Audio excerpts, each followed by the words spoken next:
Pessoal, Rian aqui. Bom, nesse vídeo eu queria trazer uma das coisas que eu creio que seja uma das maiores discussões na área de investimento, principalmente na área de investimento a longo prazo, que é como você deve fazer, né, em que tipo de regime você deve fazer seus aportes. Você deveria fazer esses aportes a despeito das variações que o ativo fez, ou você tem que ter algum tipo de critério, como por exemplo, eu só aporto se ele cair determinada porcentagem, eu só aporto se ele atingir um preço dito justo, eu devo vender se ele subir muito, devo vender uma parte, devo vender tudo.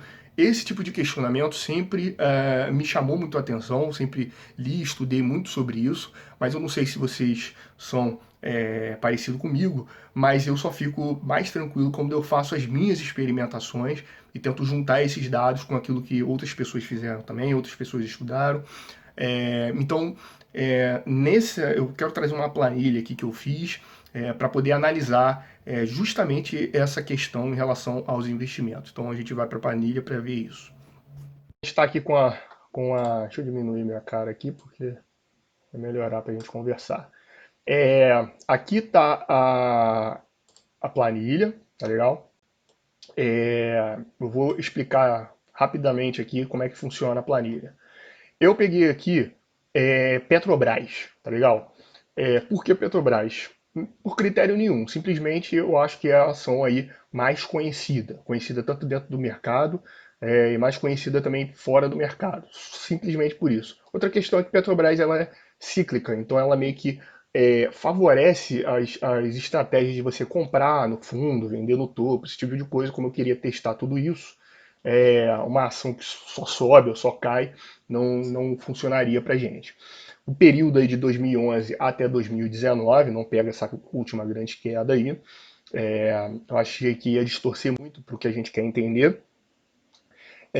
Aí vem a variação do preço, né, da cotação, as variações mensais, a gente vai simular aqui aportes mensais regulares, tá? E aqui essa coluna é o drawdown run-up. Explicando rapidamente o que seria isso, o que acontece? Como eu vou usar um critério para poder comprar todo mês, eu achei que seria mais racional para gente. Isso é um critério meu, vocês podem colocar o de vocês, ou de repente até criticar esse ponto de vista. Eu não acho interessante você analisar exclusivamente a variação do mês, ou a variação da semana, a variação dos últimos 3 meses.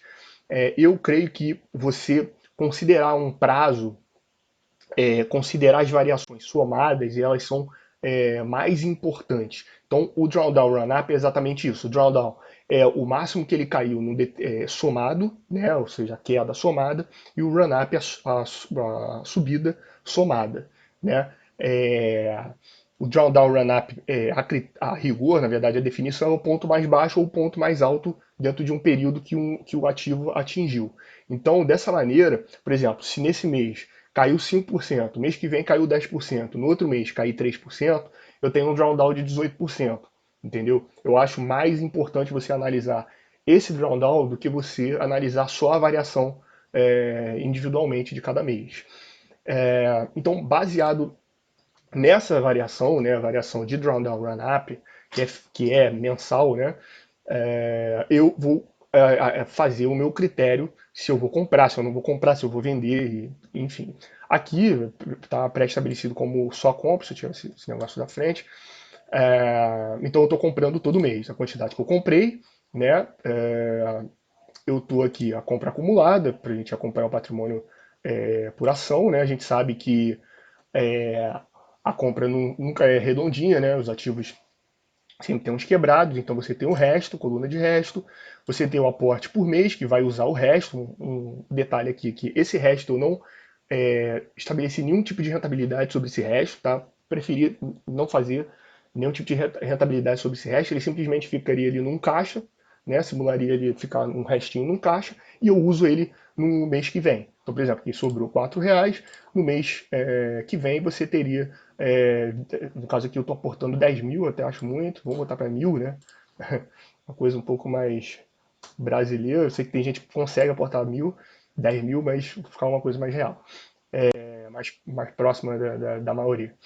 Então, sobrou 90 centavos, sobra para o mês que vem, né? Aqui, como eu estou comprando todo mês, nesse primeiro critério, não tem fundo de reserva, né? Que é o preço médio. Então, fundo de reserva eu não tenho, patrimônio é, que eu tenho em ações, né? O patrimônio total, que seria a soma, e uma rentabilidade calculada mês a mês. Deixa eu afastar um pouquinho. Esse aqui é o quadro que aí a gente vai se divertir, na verdade, né? Você vai colocar o valor de aporte que você quiser. Eu botei 1.000 para ficar redondo e também para ser um pouco mais próximo da realidade da maioria. Critério de compra, eu vou explicar já já. Mas aí você tem um retorno da reserva. O que é retorno da reserva? Aqui fica a seu critério. Você vai definir o quanto que o seu fundo de oportunidade, ou fundo de emergência, como você queira denominar, é um fundo que você vai, quando você não quiser aportar naquele ativo, você vai deixar ali rentabilizando. Então, como vai ser essa rentabilidade por mês? Eu botei aí 0,5, o que mensal, vou fazer uma conta rápida aqui ao vivo, né? Então, 0,5 ficaria 55, 0,5 no ano vai dar 6,16. Eu já acho muito, mas sinceramente vocês vão ver que isso tem uma influência muito pequena, assim. Até porque você não vai conseguir, bom, a não ser que você faça fundo de emergência aí no KNRI, é, você não vai. Primeiro que você não vai conseguir uma coisa tão mirabolante aqui, e outra que normalmente vai ser menor do que isso, né? A rentabilidade do investimento, né, que seria aí lucro sobre investimento no final desses aportes, o patrimônio lá no final desses 9 anos aqui que eu analisei.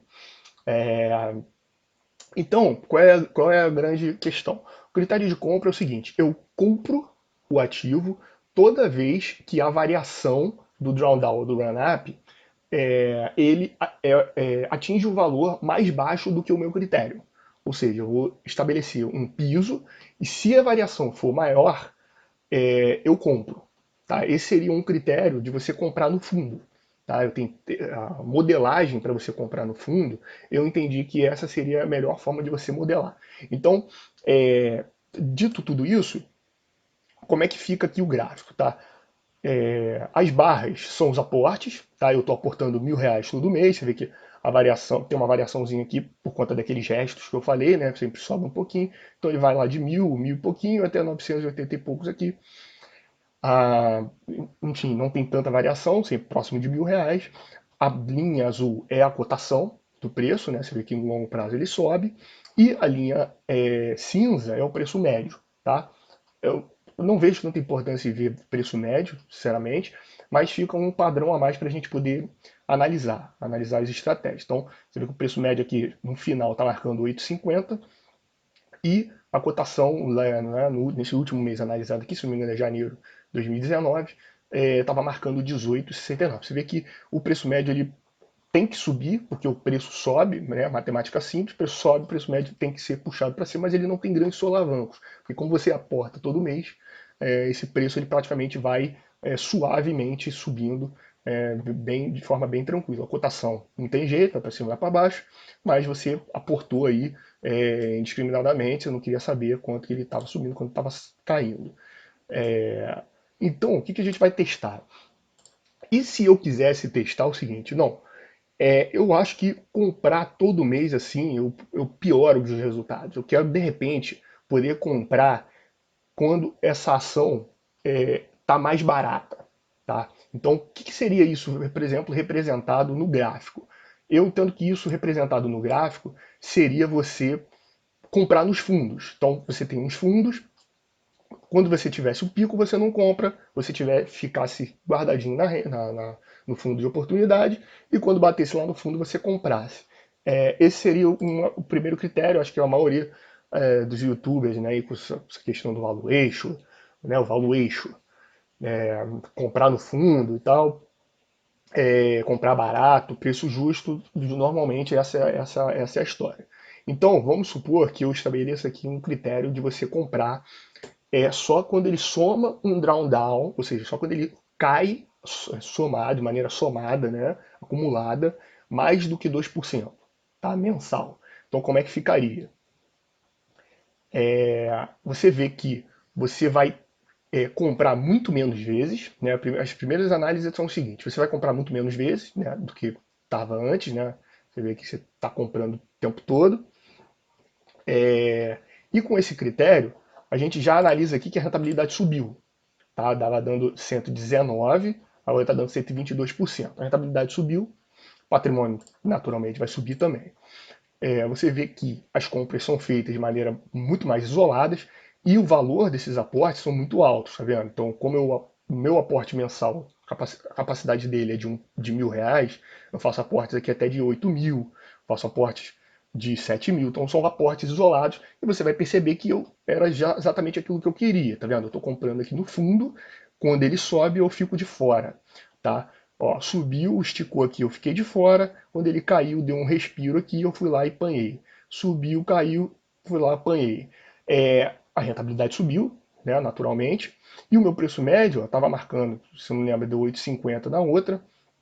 Aqui está dando 8,43. Então o meu preço médio realmente caiu. Eu consigo diminuir meu preço médio fazendo esse tipo de estratégia. Uma outra característica que eu vou mostrar para vocês nessa parte aqui do gráfico, que deu uma queda muito grande de Petrobras, é o seguinte, ó, eu passei aqui esse período sem comprar, né, porque o preço estava subindo, e quando ele deu uma respirada, ele estava 13, ó. Quando ele deu uma respirada, foi para 12, eu achei, pelo meu critério, esse era um critério para eu poder comprar. Então o que eu fiz? Como eu estava guardando aqui 8 meses, eu fui lá e dei uma pancada, 8 meses não, 6 meses, né? Dei uma pancada de 6.000. O que aconteceu no mês seguinte foi que ele continua caindo. Por quê? Porque não tem bola de cristal. Eu não sei o que vai acontecer no mês que vem, mas pelo meu critério eu achava que ali era uma boa oportunidade de eu comprar. Porque ele subiu muito, agora estava caindo aproximadamente aqui 10%. Então eu fui lá e botei 6.000 de uma vez só. O que aconteceu no mês que vem? Caiu de novo. Como eu aportei tudo que eu tinha de reserva, eu não tinha mais 6.000 para aportar, só tinha os R$ 1.000 que vinha do meu aporte normal. Então você vê que quando ele faz essas quedas, olha o que acontece: eu dou uma porrada lá em cima e o preço continua caindo. Eu não tenho mais da onde tirar dinheiro, eu tenho que ficar fazendo aporte pequeno. O que acontece com o preço médio, tá vendo aqui, ó? Ele começa a dar uns solavancos e ele não vai cair. Por quê? Porque você aportou tudo lá no início da queda e quando ele continua caindo, você não consegue simplesmente diminuir seu preço médio muito mais. A gente sabe que no final vai ficar um pouco menor, mas você vê que ele vai dando esses solavancos, porque simplesmente você não consegue, você não sabe até onde essa queda vai, tá? Mas a despeito disso, você vê que com um critério bem simples, né? Vai cair 2% de drawdown, eu compro. Você vê que eu já consigo acertar vários fundos, né? Eu acho isso brilhante. Se você quiser, né, testar outros valores aqui, 3%, ó, melhorou. Então ficou ainda mais eficaz, tá vendo? Eu acerto ainda mais no fundo, o preço médio cai mais ainda. Foi para 8,42. Beleza, mas você pode imaginar o seguinte: olha, tudo bem, mas 2% não é uma queda tão relevante assim. Eu quero acertar esse fundo aqui, tá? Eu quero acertar esse fundinho aqui. Quero acertar o cu da mosca. Quero acertar o cu da mosca, só quero entrar ali. Né? Enquanto ele estiver subindo, eu não quero comprar. Então vamos tentar o seguinte: eu só vou comprar se ele somar uma queda de 20% somada. Tá? 20% de drawdown somado aí medidos mensalmente. Uma coisa que a princípio não é tão comum. Tá? Vamos ver o que vai acontecer. Olha só, eu consegui fazer aquilo que eu estava pretendendo. Eu acertei. Comprei no ponto mais baixo do gráfico, quando ele estava cotado ali a 4,90, 4,20, né, mais ou menos, e passei todo esse período, né, uns 4, 5 anos aqui fora, tá? De fora. E quando ele respirou aqui, bateu 13, bateu a máxima do período, quando ele respirou aqui para quase 10, eu fui lá e pimba, né? Um dos pontos mais baixos aqui. Você vê que não tem jeito, não teve jeito, eu não acertei o cu da mosca. Mas foi um dos pontos mais baixos no período, depois de toda essa subida. Só que você vai ver que a rentabilidade é muito mais baixa.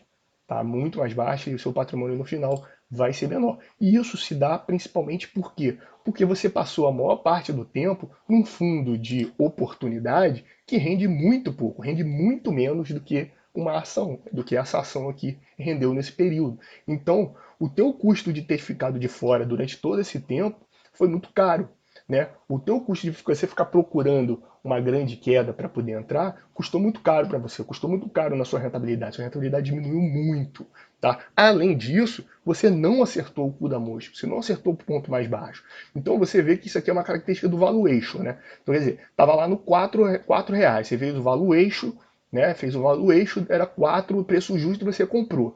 A ação disparou, não, preço justo é 5. Né? Eu vou esperar voltar. A ação bateu 5, bateu 7, você não, valuation, agora eu tenho que fazer o valuation de novo. Aí não, valuation vale 6. Aí a ação não voltou, subiu, porrou 8. Aí você não, valuation tem que refazer, vou fazer o valuation aqui para 7. E assim o preço foi subindo, bateu 10, você não ficou satisfeito, refez o valuation, foi para 9, bateu 13, você não aguentava mais, fez o valuation para 10. Beleza. O que aconteceu? Passou 2, 3 meses, o preço voltou onde você queria. Aí você foi e aportou aqui, ó, 58 mil reais. Tá? Quer dizer, você pegou todo esse período que você veio guardando e aportou tudo de uma vez naquele ponto que você achava que era o preço justo. O que aconteceu? O mercado continuou caindo, ainda bateu abaixo de 10 reais. Nesse momento em que você está se rasgando, né, de raiva, porque você comprou a 10,37, 50 mil reais, né, ele bateu 10 reais, você não tinha mais o que aportar, porque não está dentro do seu critério agora de compra. E ele continuou subindo, né?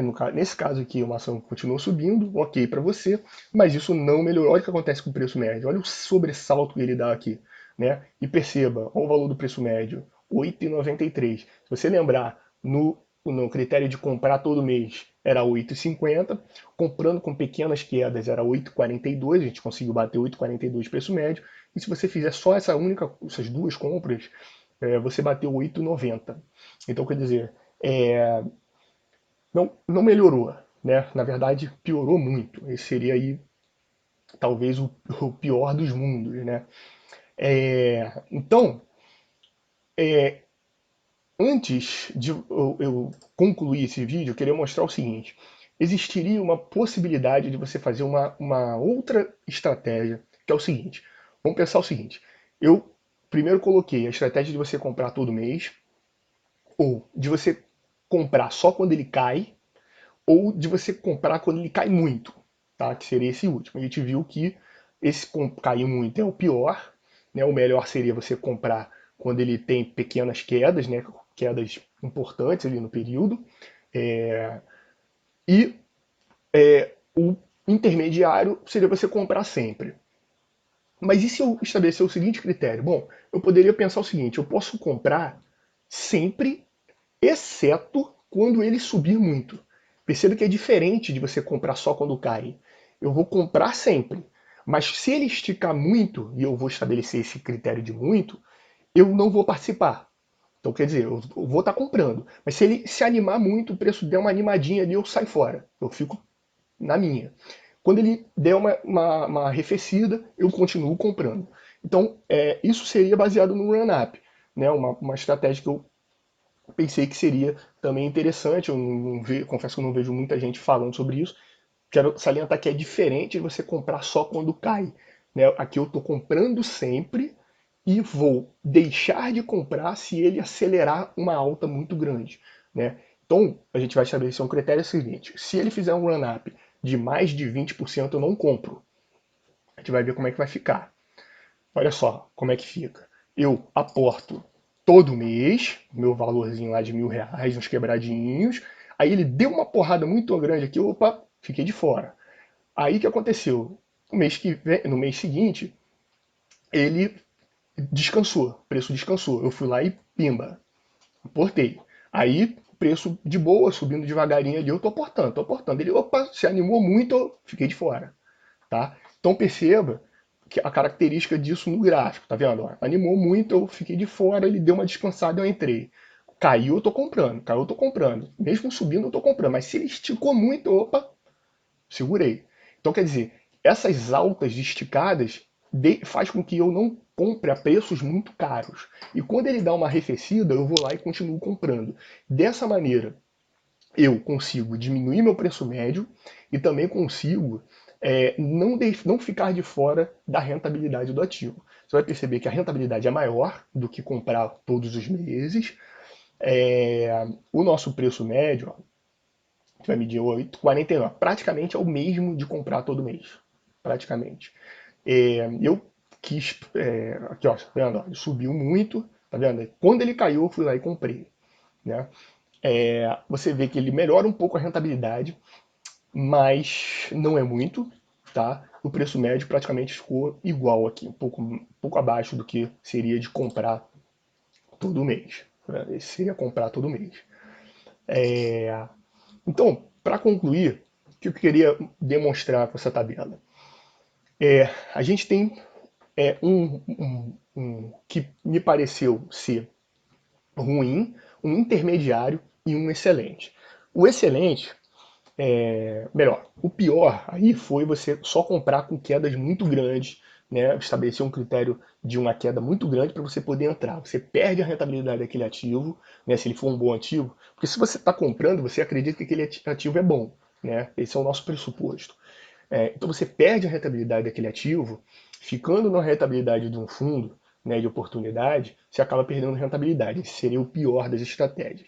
Se você estabelecer um critério de compra um pouco menos drástico, né, com uma queda um pouco menor, você acaba participando mais da rentabilidade desse ativo. Né? E por você comprar só nos períodos mais baixos, você consegue melhorar a sua rentabilidade. Tá? Essa seria a melhor estratégia. E uma estratégia intermediária seria você comprar sempre. Qual é o ponto que eu quero salientar aqui? Eu sei que comprar com essas pequenas quedas é melhor porque eu estou olhando para trás. Né? Eu estou vendo o preço histórico e sei onde são os fundos. Né? Então, a minha conclusão é o seguinte: se você tem uma bola de cristal, a melhor estratégia é você comprar com quedas. Tá? Você estabelecer uma queda que seja boa, né, excelente para melhorar seus resultados, vai reduzir seu preço médio e você vai fazer ótimas compras. Mas se você não está com a bola de cristal em dia, né, tá sem bateria, não está funcionando aí, a estratégia mais razoável é você comprar sempre. Você vê que se você comprar com critérios, né, comprar sempre que cai, você realmente consegue melhorar, mas não é tanto. Você não consegue. A sua rentabilidade ela não é tão melhor assim. Não é melhor a ponto de você. Você não vai ficar rico com essa diferença. É, então, é isso. Eu queria compartilhar exatamente esse estudo. Queria fazer isso através de um gráfico, através de uma planilha. Eu vou fazer mais um vídeo, não vou fazer no mesmo, porque senão vai ficar muito longo, muito cansativo. No próximo vídeo que eu quero demonstrar. E se a gente fizer vendas, né? Isso, beleza, a gente. Rian, a gente. Só que a minha estratégia, Rian, é assim, subiu muito ao vendo. Então eu também tentei estudar isso, então eu modelei essa estratégia também. As outras estratégias, beleza, você está avaliando aí se você fizer aporte num ativo só, mas eu tenho uma carteira de investimento. Então, como que ficaria isso numa carteira de investimento com 10 ativos? Né? Como que se compra, vende aqui, compra no fundo, vende no topo? Como que isso ficaria numa carteira? Será que faria diferença de você comprar sempre? Então, isso que eu pretendo fazer no próximo vídeo. E esse vídeo aí fica para receber críticas, para receber contribuições. Se vocês tiverem o estudo de vocês também, peço para compartilhar aí também. E é isso.